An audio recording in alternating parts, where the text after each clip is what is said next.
Welcome to the Kumar Dev education. कुत्ते की पूंछ कहानी। यशपाल। श्रीमती जी कई दिन से कह रही थी, उल्टी बयार फिल्म का बहुत चर्चा है, देख लेते तो अच्छा था। आने में ऐतराज न था, परंतु सिनेमा शुरू होने के समय अर्थात 6:30 बजे तक तो दफ्तर के काम से ही छुट्टी नहीं मिल पाती। दूसरे शो में जाने का मतलब है बहुत देर में सोना, कम सोना और अगले दिन काम ठीक से न कर सकना। लेकिन जब उल्टी बयार को 7वां हफ्ता लग गया तो यह मान लेना पड़ा कि फिल्म अवश्य ही देखने लायक होगी। रात 12:30 बजे सिनेमा हॉल से निकलने पर तांगे का दर कुछ बढ़ जाता है। आने में कुछ बन बिगड़ नहीं जाता, लेकिन तांगे वाले के सामने अपनी बात रखने के लिए कहा, नहीं, पैदल ही चलेंगे। चांदनी रात है। गनीमत से 4 कदम चलने का मौका मिला है। उजली चांदनी में सूनी सड़क पर सामने चलती जाती अपनी बोनी पर रचाई पर कदम रखते हुए चले जा रहे थे। जिक्र था, फिल्म में कहाँ तक स्वाभाविकता है और कितनी कला है। कला के विषय में स्त्रियों से भी बात की जा सकती है, खासकर जब परिचय नया हो, परंतु स्वयं अपनी स्त्री से, जिसे आदमी रग रोए से पहचानता हो। बहस या विचार, आदल बदल, लेन देन, विनिमय का क्या मूल्य। श्रीमती को शिकायत है, दुनिया भर के सैकड़ों लोगों से बहस करके भी मैं उनसे कभी बहस नहीं करता। मैं उन्हें किसी योग्य नहीं समझता। इस अभियोग का बहुत माकूल जवाब मैंने सोच डाला। जिस आदमी से विचारों की पूर्ण एकता हो, उससे बहस कैसी। इस उत्तर से श्रीमती को बहुत दिन तक संतोष रहा कि चतुर समझे जाने वाले पति के समान विचार के कारण वे भी चतुर हैं। परंतु दूसरों पर बहस की संगीन चला सकने के लिए पति नाम के रेत के बोरे पर कुछ अभ्यास करना भी तो जरूरी होता है। इसीलिए एक दिन खींचकर बोली, बहस न सही, आदमी बात तो करता है, हमसे कभी कोई बात ही नहीं करता। सो पति होने का टैक्स चुकाने के लिए अपनी स्त्री के साथ कला का जिक्र कर चांदनी रात का खून हो रहा था। मैं कह रहा था और वे हूं हूं कर कर हामी भर रही थी। अचानक वे पुकार उठी, यह देखा। स्त्री के सामने कला की बात करने की अपनी समझदारी पर दांत पीस कर रह गया। सोचा वह बात हुई, राजा कहानी कहे, रानी जूं टटोले। देखा, हलवाई की दुकान थी। सौदा उठ चुका था। बिजली का एक बल्ब अभी जल रहा था। लाला दुकान के तख्त पर चिलम उलटकर दीवार से लगे औंघा रहे थे। नीचे सड़क पर कढ़ाई ईंट के सहारे टिकाकर रखी गई थी। उसे मांजने के प्रयत्न में एक छोटी उम्र का लड़का उसी में सो गया था। कालिक से भरा ना उसके हाथ में थमा था और उसकी बांह फैली हुई थी। दूसरा हाथ कड़े को थामे था। कढ़ाई को घिसते घिसते लड़का औंघा गया और फैली हुई बांह पर सिर रख सो गया। एक कुत्ता कढ़ाई के किनारे बच रही मलाई को चाट रहा था। मैं देखकर परिस्थिति समझने का यत्न कर रहा था कि श्रीमती जी ने पिघले हुए स्वर में क्रोध का पुट देकर कहा, देखते हो जुल्म।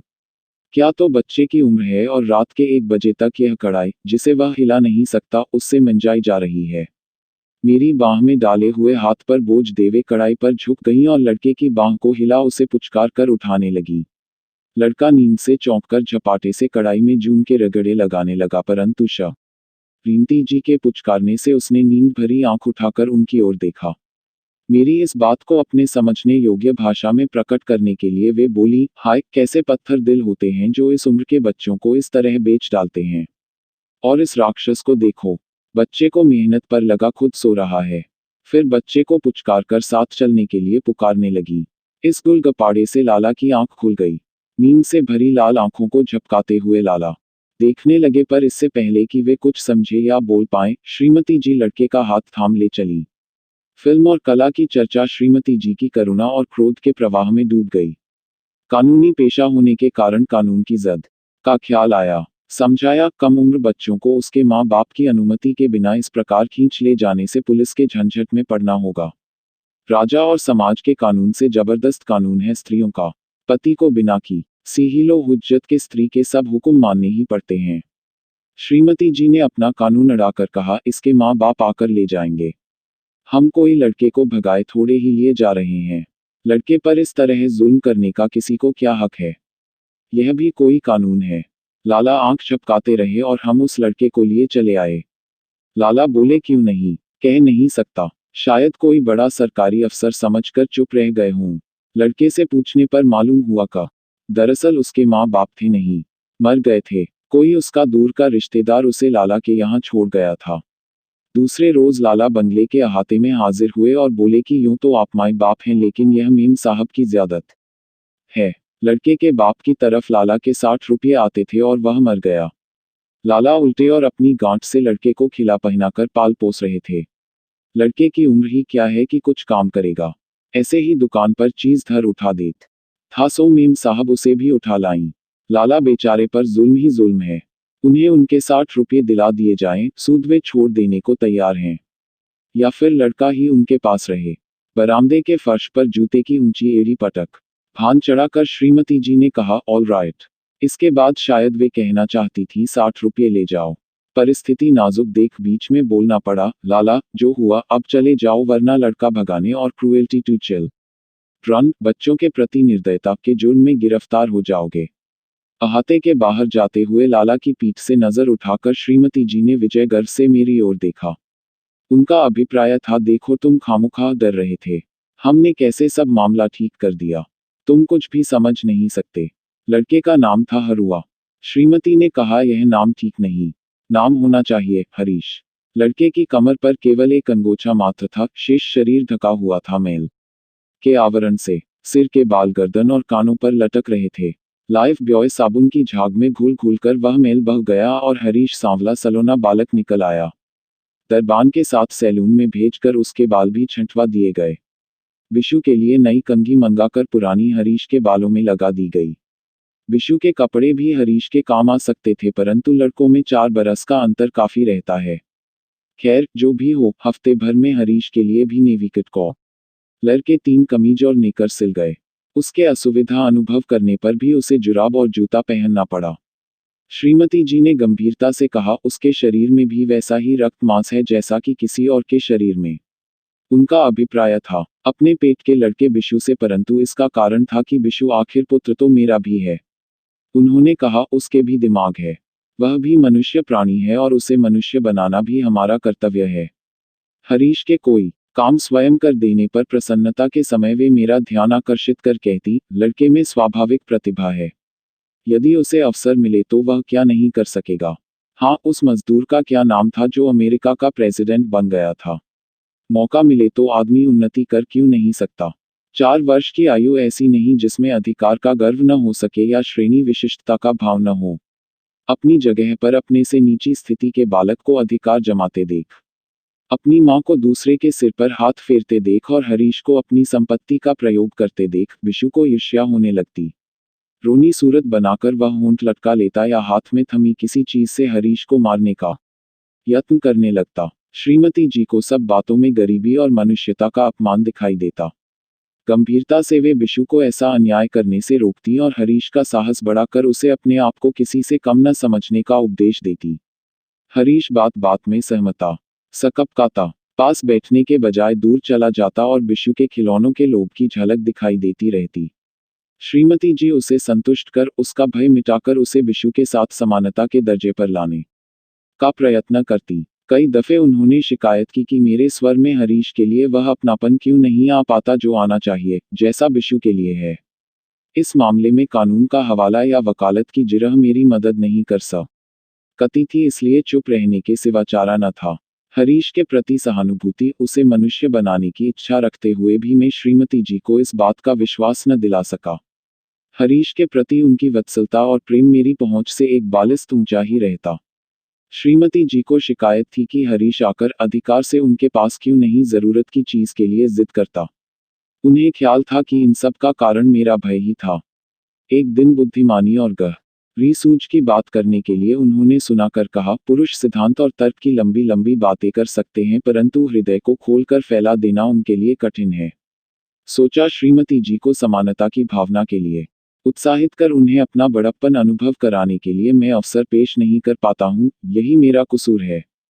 एक रियासत के मुकदमे में सोहराब जी का जूनियर बनकर केदारपुर जाना पड़ा। उम्र बढ़ जाने पर प्रणय का अंकुश था उतना तीव्र नहीं रहता, पर घर की याद जवानी से भी अधिक सताती है। कारण है शरीर का अभ्यास। समय और स्थान पर आवश्यकता की वस्तु का सहज मिल जाना विदेश में नहीं हो सकता और न शैथिल्य का संतोष ही मिल सकता है। केदारपुर में लग गए 4 मास। औसत आमदनी से 2.5 गुना आमदनी के लोभ ने सब असुविधाओं को परास्त कर दिया। घर से संबंध था केवल श्रीमती जी के पत्र द्वारा। कभी सप्ताह में 1 पत्र और कभी सप्ताह में 3 आते। शू को जुकाम हो जाने पर एक सप्ताह में 4 पत्र भी आए। आरंभ के पत्रों में हरीश का जिक्र भी एक पैराग्राफ रहता था और दूसरे पैराग्राफ में उसके संबंध में थोड़ी बहुत चर्चा।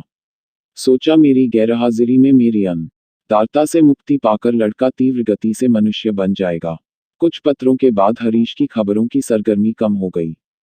फिर शिकायत हुई कि वह पढ़ने लिखने की ओर मन न लगाकर गली में मैले कुचैले लड़कों के साथ खेलता रहता है। बाद में खबर आई कि वह कहना नहीं मानता, स्वभाव का बहुत जिद्दी है, बहुत डल सुस्त दिमाग है, हर समय कुछ खाता रहना चाहता है, इसी से उसका हाजमा ठीक नहीं रहता। लौटकर आने पर बैठा ही था कि श्रीमती जी ने शिकायत की, सचमुच तुम बड़े अजीब आदमी हो, हम यहाँ फिक्र में मरते रहे और तुमसे खत तक नहीं लिखा जा सकता था। ऐसी भी क्या बेपरवाही, यहाँ यह मुसीबत की लड़के को खांसी हो गई। 3 दफे डॉक्टर को बुलवान था। घर में सिर्फ 2 तो नौकर हैं, वे घर का काम करे या डॉक्टर को बुलाने जाएं। इस लड़के को देखो, हरीश की ओर संकेत करके, जरा डॉक्टर बुलाने भेजा तो सुबह से दोपहर तक गलियों में खेलता फिरा और डॉक्टर का घर इसे नहीं मिला। डॉक्टर जमील को शहर में कौन नहीं जानता। हरीश बिशु को गोद में लिए श्रीमती जी की ओर सहमता हुआ मेरे समीप आना चाहता था। इस उम्र में भी आदमी इतना चालाक हो सकता है। हरीश को बिशु से इतना का स्नेह हो गया था, या वह उसे इसलिए उठाए था कि उसे संभाले रहने पर उसे खाली खेलते रहने के कारण डांट न पड़ेगी। उसकी ओर देख श्रीमती जी ने कहा, अरे उसे खेलने क्यों नहीं देता? तुझे कई दफे तो कहा, गुस्लखान में गीले कपड़े पड़े हैं, उन्हें ऊपर सूखने डाला। हरीश महफिल से यूं निकाले जाने के कारण अपनी कातर आंखों से पीछे की ओर देखता चला गया। कुछ ही देर में वह फिर हाजिर हुआ। उसकी ओर देख श्रीमती जी ने कहा, हरीश जाओ देखो, पानी लेकर खस की टट्टियों को भिगो दो। सुनो, यूं ही पानी मत फेंक देना, स्टूल पर खड़े होकर अच्छी तरह भिगो देना। मेरी ओर देखकर वे बोली, जिस काम के लिए कहूं कतरा जाता है। इसे पढ़ाने के लिए जो स्कूल के एक लड़के को 4 रुपये देने के लिए तय किया था, वह क्या नहीं आता? मैंने पूछा। विशु के गले का बटन लगाते हुए श्रीमती जी बोली, खामुखा पढ़े भी कोई, यह पढ़ता ही नहीं, पढ़ चुका है, बस खा नेकी हाय हाय लगी रहती है, कोई चीज संभाल कर रखना मुश्किल हो गया है। हरीश कमरे में तो दाखिल न हुआ, लेकिन दरवाजे से झांककर चक्कर जरूर काट गया। वह संदेह भरी नजरों से कुछ ढूंढ रहा था। फल की टोकरी से कुछ चियां निकालकर श्रीमती जी ने बिशु के हाथ में दी। उसी समय हरीश की ललचाई हुई आंखें बिशु के हाथों की ओर ताकती हुई दिखाई दी। श्रीमती जी खींच गई, हरदम बच्चे के खाने की ओर आंखें उठाए रहता है, जाने कैसा भुक्कड़ है, इन लोगों को कितना ही खिलाओ, समझाओ, इनकी भूख बढ़ती ही जाती है, ले इधर आ। 2 लीचियां उसके हाथ में देकर बोली, जा बाहर खेल, क्या मुसीबत है। उसी शाम को एक और मुसीबत आ गई। जो कपड़े हरीश ने सुबह सूखने डाले थे, वे हवा में उड़ गए। श्रीमती जी ने भन्नाकर कहा, तुम ही बताओ, मैं इसका क्या करूं। वही बात हुई न कि कुत्ते का गू न लीपने का न थापने का। अच्छी बला गले पड़ गई। समझाने से समझता भी तो नहीं। इसकी सोहबत में बिशु ही क्या सीखेगा। कोई भला आदमी आए, सिर पर आकर सवार होता है। स्कूल भिजवाया तो वहां पढ़ता नहीं, लड़कों से लड़ता है, अपने आगे किसी को कुछ समझता थोड़े ही है। तुमने उसे लाट साहब बना दिया है। कम जात कहीं अपनी आदत से थोड़े ही जाता है। क्या उत्तर देता? बात टाल गया। फिर दूसरे समय श्रीमती जी ने बिशु को उठाकर गोद में दे दिया। वे देखना चाहती थी कि बिशु मेरी गोद में बैठने से कैसा जान पड़ता है। उस समय हरीश भी दौड़कर आया और बिल्कुल सटकर खड़ा हो गया। पोज का यूं बिगड़ जाना श्रीमती जी को न भाया। सुनाकर बोली, बंदर को मुंह लगाने से वह नुचेगा ही तो। इन लोगों के साथ जितनी भलाई करो उतना ही सिर पर आते हैं। यह कोई आदमी थोड़े ही हैं। कह नहीं सकता हरीश कितना समझा और कितना नहीं, पर इतना वह जरूर समझा कि बात उसी के बारे में थी और उसके प्रति आदर की नहीं थी। इतना तो पालतू कुत्ता भी समझ जाता है। गले का स्वर ही यह प्रकट कर देता है। हरीश कतराकर चला गया और मुंडेर पर थोड़ी रख गली में झांकने लगा। कोई ऐसा ढंग सोचने लगा कि अपनी बात भी कह सकूं और श्रीमती को भी विरोध न जान पड़े। कहा, जानवर को आदमी बनाना वह तक कठिन है। उसे पुचकार कर बुलाने में बुरा नहीं मालूम होता, क्योंकि उसमें दया करने का संतोष होता है, परंतु जब जानवर स्वयं ही पंजे गोद में रख मुंह चाटने का यत्न करने लगता है तो अपना अपमान जान पड़ने लगता है। आवाज गर्म कर श्रीमती जी बोली, तो मैं कब कहती हूँ। उन्हें बात पूरी न करने देता तो जाने कितना लंबा बयान और जिरह सुननी पड़ती, इसलिए झट से बात काटकर बोला, ओहो, तुम्हारी बात नहीं, मैं बात कर रहा हूँ यह सरकार और मजदूरों के झगड़े की। मन में भर गए क्रोध को एक लंबी फुफकार में छोड़ उन्होंने जानना चाहा, मैं बहाना तो नहीं कर गया। इसलिए पूछा, सो कैसे? उत्तर दिया, यही सरकार मजदूरों की भलाई के लिए कानून पास करती है और जब मजदूरों का हौसला बढ़ जाता है, वे खुद ही अधिकार मांगने लगते हैं, तब सरकार को उनका आंदोलन दबाने की जरूरत महसूस होने लगती है। श्रीमती जी को विश्वास हो गया कि किसी प्रकार का विरोध मैं उनके व्यवहार के प्रति नहीं कर रहा। बोली, तभी तो कहते हैं, कुत्ते की पूंछ 12 बरस नली में रखी, पर सीधी नहीं हुई। हाँ, उस रोज वो लाला 60 रुपये की धमकी दे रहा था। बनिया ही ठहरा। कहीं सू तभी गिनने लगे तो जाने रकम कहाँ तक पहुंचे। इस झगड़े में पड़ने से लाभ। श्रीमती जी का मतलब तो समझ गया, परंतु समझकर आगे उत्तर देना ही कठिन था, इसलिए उनकी तरफ विस्मय से देखकर पूछा, क्या मतलब तुम्हारा? कुछ नहीं। श्रीमती जी झुंझला उठी। उन्हें झल्लाहट थी मेरी कम समझी पर और कुछ झेप थी जानवर को मनुष्य बना देने के असफल अभिमान पर। मैं जानता हूँ बात दब गई, टली नहीं। कल फिर यह प्रश्न उठेगा, परंतु किया क्या जाए? कुत्ते की पूंछ एक दफे काट लेने पर उसे फिर से उसकी जगह लगा देना कैसे संभव हो सकता है? और मनुष्यता का चस्का एक दफे लग जाने पर किसी को जानवर बनाए रखना भी तो संभव नहीं। Thanks for watching. Like, share and subscribe.